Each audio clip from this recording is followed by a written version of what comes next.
Olá pessoal, dando continuidade aqui ao nosso curso de tópicos de estatística não paramétrica, nós vamos ver neste vídeo como fazer o teste de Wilcoxon para dados pareados ou emparelhados, né? Utilizando o programa R, tá certo? Então agora é hora de fazer toda aquela conta que a gente viu no vídeo anterior, usando uma função de um programa estatístico específico. Bom, se você ainda está atrás de compreender um pouquinho desse teste, né, das nuances desse teste, recomendo que você assista o vídeo Teste de Wilcox parte 1, que lá nós vamos estar tentando entender um pouquinho do que está por trás, né, quais são as ideias principais desse teste. Agora nós vamos simplesmente mostrar como fazer o mesmo no programa R. Então o nosso exemplo é o exemplo que nós trabalhamos no vídeo 1, onde nós temos uma dieta e temos o peso dos indivíduos antes de 20 indivíduos, antes da dieta e depois da dieta, e nós queremos saber se essa dieta teve efeito. Então, se há uma diferença entre esses grupos, né? Ou seja, se o efeito pode ser positivo ou negativo. Bom, para isso, então, agora nós vamos usar o programa R. Então, vamos lá, estamos no programa R. Claro que eu suponho que vocês já fizeram ou já têm uma familiaridade inicial com o R, né? Aqui nós temos os dados, que é o peso depois e o peso antes dos indivíduos. Você vem aqui e roda os dados, né? Roda o peso depois e roda o peso antes. Aí o programa passou a entender que esses são os dados. E a função que vai fazer o teste de Wilcox é essa daqui, pessoal, wilcox.test. Ela é do pacote stats, então já vem instalado quando você instala o programa R. Nós colocamos aqui o peso depois e o peso antes. O teste é pareado, né? No caso, o nosso teste é pareado.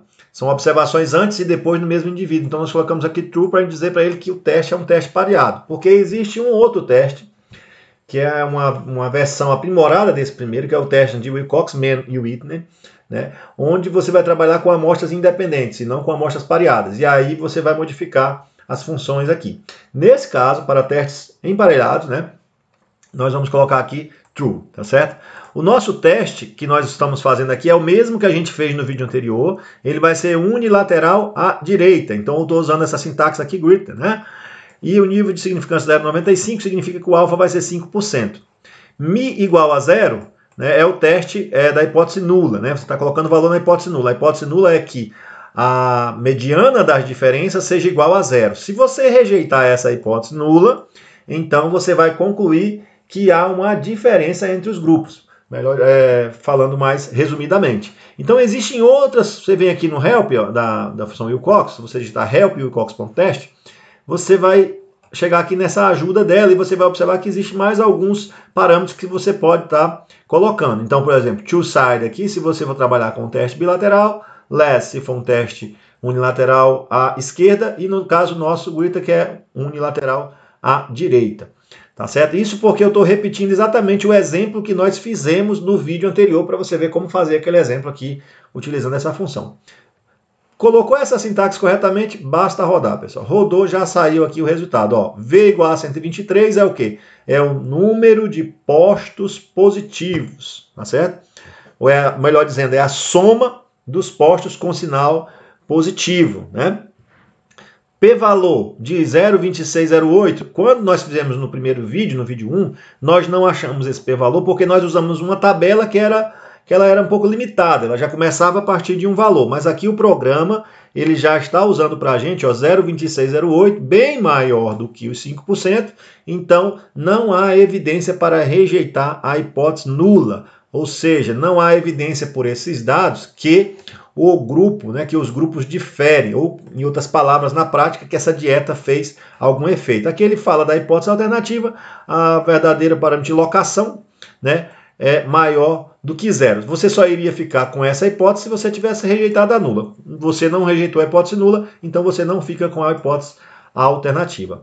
Bom, pessoal, então é bem tranquilo, né, fazer o teste de Wilcox. Tem algumas variações, você pode mexer nesse parâmetro aqui, média zero, e você pode usar essa mesma função para fazer outros testes também adequados aqui, ou de modo similar a esse. Mas do jeito que está aqui, serve certinho para você fazer o teste para dados emparelhados, né? Que são aqueles testes onde você está normalmente testando grupos, né? Antes, pré e pós determinado tratamento. Então também você tem que tomar cuidado aqui, né? Se você vai trabalhar com teste bilateral, unilateral à direita ou à esquerda. Bom, Se você trocasse aqui de ordem o PD, colocasse PA e PD na sequência, ia mudar aqui, porque ele passaria a contar agora os sinais, as diferenças iriam mudar, né? Então você iria subtrair o peso antes do depois, e aí ele passaria a contar os sinais positivos, passaria a ser o complementar para os 205, os 210 que faltam.